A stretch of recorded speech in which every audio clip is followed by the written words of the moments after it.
Today at Real Life and Real Estate, we are at this amazing listing, 11903 Polly's Mill Circle in Wakefield, which is north of Raleigh. And I always tell my buyers it's the up and coming place as Raleigh expands. Everything is going north, so in 3 to 5 years, this place is going to be super, super hot. It's already super hot. But anyway, this listing has what I believe is the best basement in all of the triangle. It's got this lovely game room, it's got a movie studio, it's got a fabulous guest suite with kitchenette. It's over 5,000 square feet. It's deceptively large. Like from the outside, it looks like this cute, unassuming little cottage, but inside it is a monster. 6-bedroom house listed at $529,900. Check it out.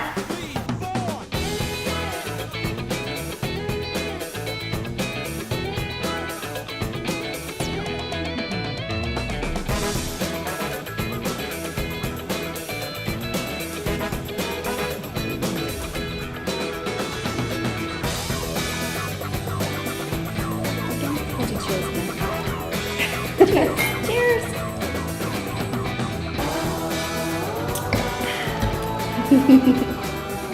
So welcome to Real Life and Real Estate. I am Rachel Mills, and this is my partner in crime, Amber Walsh.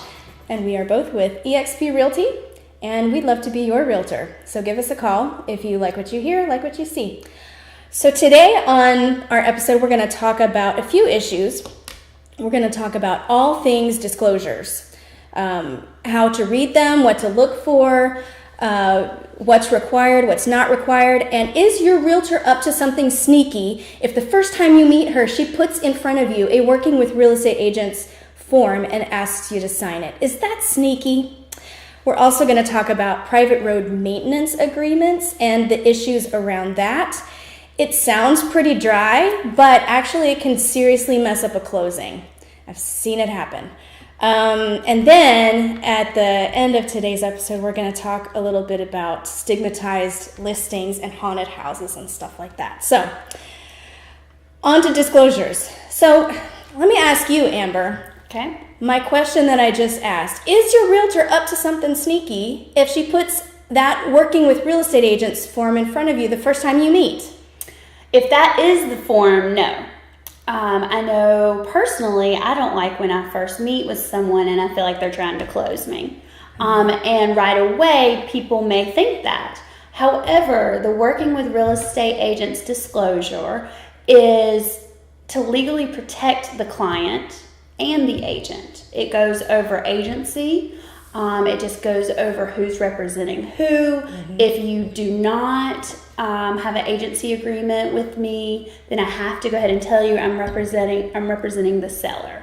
So it makes sure that you don't tell me anything that could harm you in the future. Yeah. So really it's to protect the client. And it's actually legally required by the Real Estate Commission that at first substantial contact, meaning before you start telling someone your financial details, they have to let you know how agency works and stop you before you tell them something that might injure your position if they don't end up representing you. So basically, all agents represent all sellers until you hire them to represent you. And then that's what the buyer agency agreement establishes. So the working with real estate agents disclosure always comes first. Right. And when someone is asking you to sign it, they're not asking you to agree to anything. It's kind of like a CYA move, mm-hmm. where they can prove to the Real Estate Commission that they're not trying to pull a fast one on you, and they are explaining to you how real estate works. So, and you don't have to use them. It's not an agency or exclusive buyer agency where you have to then use that realtor. Yes. It's just required by law to show it to you. Yep, because we want consumers to be informed and to understand their rights and how real estate works. So they're not trying to pull a fast one on you. In fact, they're doing what they're supposed to do. Right. So another disclosure form you're going to encounter is the residential property disclosure form that sellers have to provide to buyers when they're looking at the house. And what does that say, and what should you look for on it, Amber? So it's given to sellers That's very, very important. The sellers are the ones who are supposed to fill it out to the best of their knowledge. Meaning, if you know that you have an HVAC problem, or you know that there's a gaping hole in your roof, or anything like that you know about, or you know is going to be a problem, you're required to put it on there.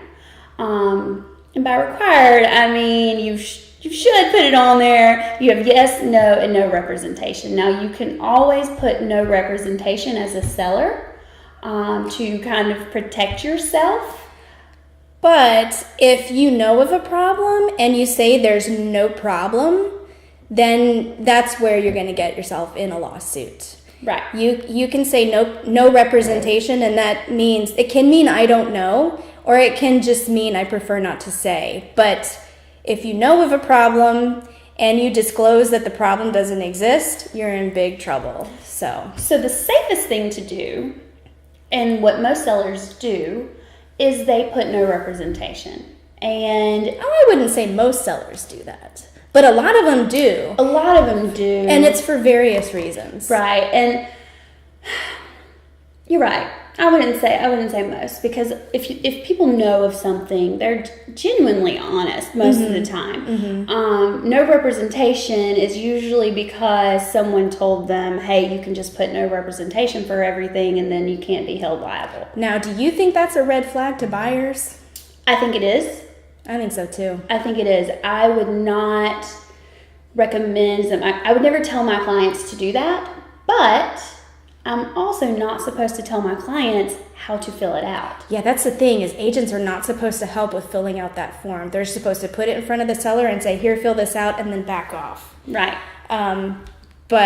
So sellers are within their rights to say no representation, down the whole form. But agents have a duty to disclose material facts if they know them. They have a much stronger duty to disclose these things. So if your agent knows about defects, or should know about defects in the house, they have to be forthcoming about them. So right, that's one thing you should know. But there are some legitimate reasons that somebody might tick all of the no representation boxes. Mm-hmm. Some very good reasons. For example, if it's an estate sale, say it's someone's parents' house and the parents have passed on and they don't really know anything about the house, but they're responsible now for selling it, then they can, very legitimately, it shouldn't arise any red flags, just hit no representation on all of those boxes. And if I knew that as an agent, I would put it in the agent remarks. Yes. I actually have a listing. That's an estate. The children are selling it and they just don't know, they haven't lived in the house. And so in the agent remarks, I just explained that's what it is. It's an estate sale. Yeah. And then, so that's easy to understand why someone would do that. Right. And another reason is if it's a landlord selling a property that they haven't personally lived in, mm-hmm. they might hit no representation for a lot of those. So, what other disclosures? Those are the main two.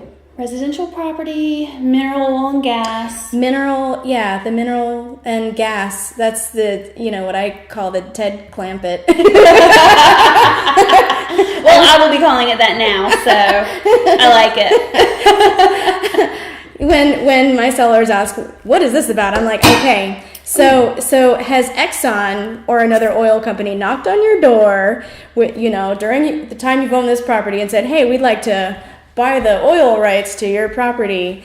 They're like, no. So usually that's a pretty quick no. That doesn't happen a lot. But I think it's come about because of fracking and things like that. Mm-hmm, mm-hmm. More properties are having their mineral and gas rights sold deep in the ground. But I haven't seen.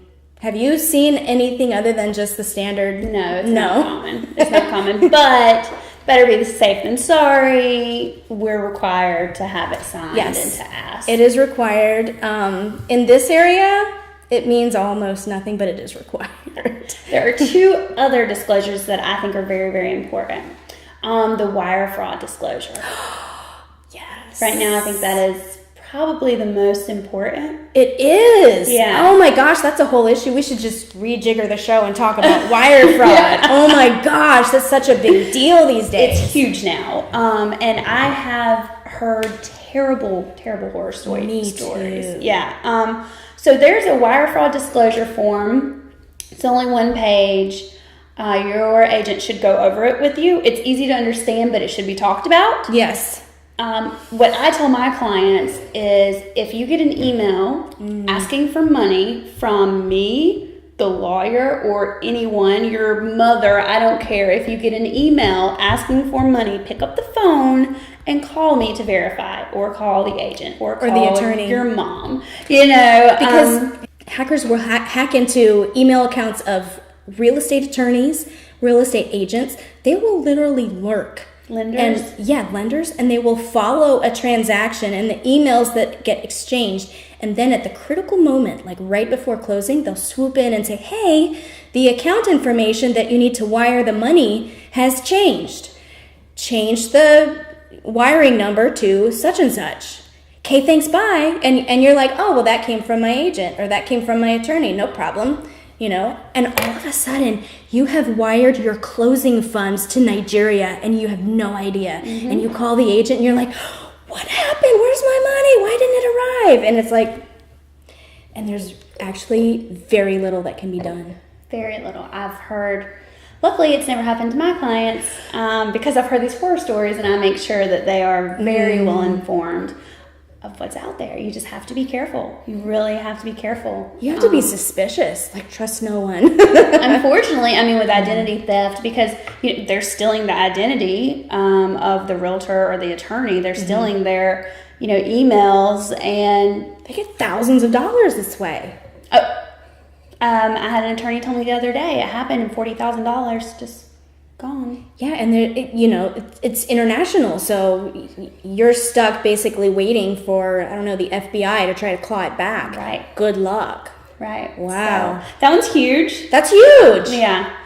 And then the professional services disclosure. That's it. Yeah, that one. That one basically discloses that we know tons of people. We are well-connected real estate agents. And we're going to recommend... Yeah. So we're going to recommend inspectors to you. We're going to recommend closing attorneys. We're going to recommend handymen, radon companies, all of those things. But what the professional services disclosure explains is that you don't have to use who we recommend. You can select our recommended service providers or waive or decline and order your own. We don't get kickbacks. Oh yeah, that's super illegal. So if we are suggesting someone, it's usually because we have a good working relationship with them, and we know we can call them and trust them to get things done and done correctly. But if you know someone, feel free. Absolutely. If you have a good relationship with them and you trust them, great. Absolutely. But the way that this form came about is because some agents got in trouble for, say for example, you have a house inspected and the inspector misses something and you get upset. Well, the inspector should have known about X, and, it's that darn real estate agent. She pushed this, inspector on me and he didn't know his stuff, and so somebody talks to a lawyer and everybody gets sued. So it's another one of those right CYA. And I have on occasion run into clients who refuse to get an inspection. Really? Yeah. I was the listing agent on one recently where the buyer waived inspection? Waived inspection. And I called the buyer's agent and said, are you sure? Well, you're going to sign a bunch of stuff in that. Yeah, and I didn't even represent the client. Right. You just don't want that coming back. I like to do the right thing. Yeah. And it was a new home, so it was only a year old. But I built a new home one time, and I still had an inspection done. It had never been lived in, and there were a ton of things on the inspection. There always are. There always are. And a lot of them are $2 fixes, like the anti-tip on the... almost every single inspection. Everyone has the anti-tip, which is a little bracket that goes on your stove, so that if you open it and your toddler comes by and wants to play on it, the stove doesn't tip over on them. Yeah. So $2 fix. If it's not on there, which 9 times out of 10 it's not on there, it'll be on the inspection report. So if you decide or your client decides that they're not going to do one, absolutely have them sign it to show I recommended getting an inspection for their benefit. They refused against my recommendation. And don't come crying to me. So remember the last video where we said listen to your real estate agent? Yes, listen to your real estate agent. Otherwise, she's going to make you sign something so you can't sue her. Right. So we are just trying to protect you. Yes. And if you want to save $600, that's fine, but you're going to sign that disclosure that says, how are they going to do it? Yeah, we're trying to work for your best interests, and I will spend my clients' money on inspections all day long, to save them from a big problem. So yeah, I think that's disclosures. I think that's major points. Yeah. Any questions? Please feel free to ask in the comments. We love questions. Yeah. One of these days, we're going to do a whole Q&A show. I would love that. Yeah. I have to think of a catchy name. Because we're not the A team, you're an R. So you totally messed up the whole A team thing. Oh, man. I can change my name. I'll have a We've changed. Amber Ackley is Mitzi to me. She's Mitzi in my phone.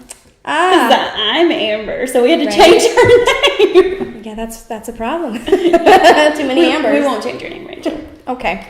Anyway. We'll figure out something. Okay. So, private road maintenance agreements. I'll go through this really quick because this is kind of a dry topic, but I just want to talk about it really quick because it came up in a showing that I did this past weekend. This house, way out in the country on a sandy road.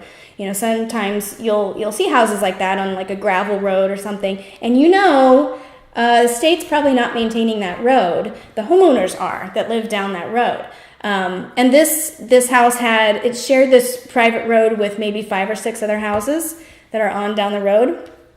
And I mentioned this to the buyers. I ran into that actually. Yeah. I mentioned this to the buyers and they never would have even thought about that. But lenders these days are becoming more and more stringent. Like they will not lend on a property, their collateral, that can't be reliably accessed. Like if there's no way to designate who is going to pay for the maintenance of the road, then like that's affecting their collateral and they won't do it. Like it's become like a really strict policy, even just recently. And this was in our most recent real estate agents continuing ed, is that you got to get these things in place. And it's not just like a handshake agreement, shake. That's not good enough anymore. It's certainly not going to work for the lenders because the new buyer coming in doesn't have that agreement. It's got to be recorded. It's got to be notarized. Everyone's got to agree to it in writing, get it notarized and recorded. So, and then it goes with the property.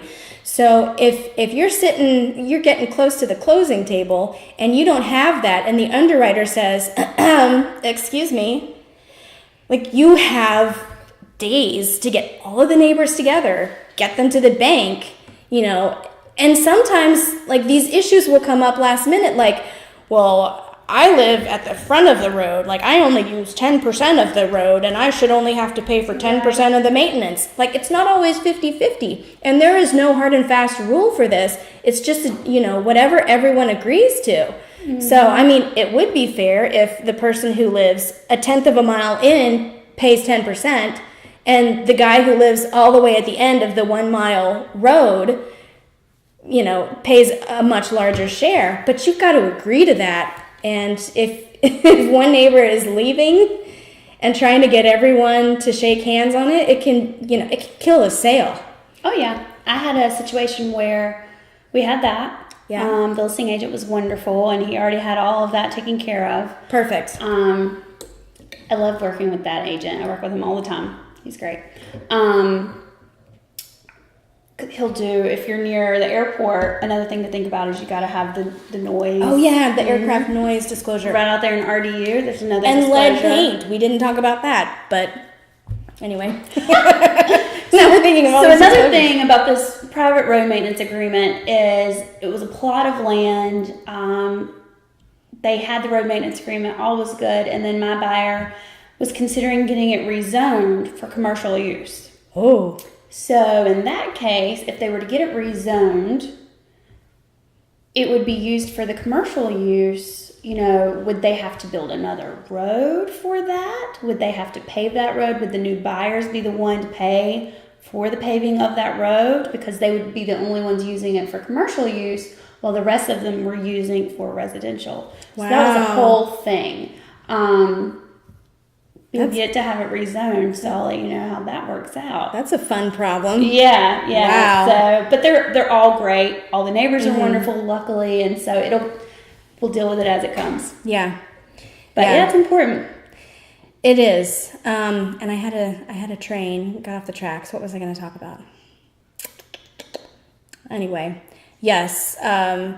It's always best if your house is on a private road to get this worked out before. Oh, that's what it was. The leverage that you have with your neighbors is because if they ever want to sell, this needs to be in place for their property. Otherwise, it's also going to be, possibly unsellable. So, that's your leverage. Is this helps us all for the marketability of our property in the future. So that's what you want to say when you're negotiating that. So we'll move right along to stigmatized listings.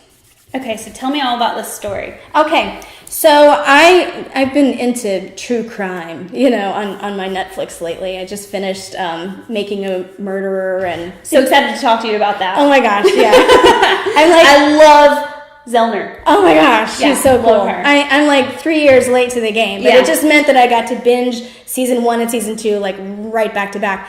But another series that I watched just before this was called The Staircase, and that's about a crime that happened just here locally in Durham. And that house has become very famous. It was actually a movie set for a 1994 version of The Handmaid's Tale. Oh. Yes, with Faye Dunaway. Yeah. No. Yeah. Okay. So, it's pretty cool. It's a beautiful house.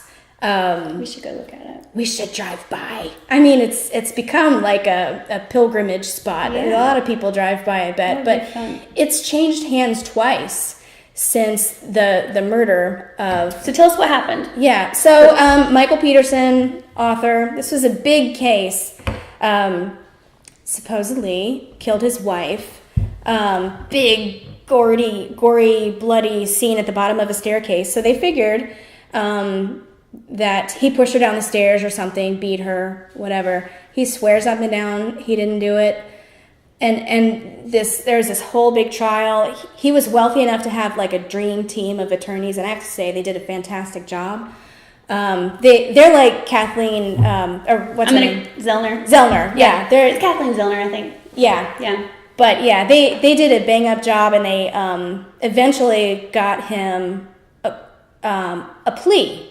Okay. An Alford plea where he pleads guilty, but he doesn't admit to guilt. Yeah. Yeah. So, but yeah, that house is in Durham and has sold twice.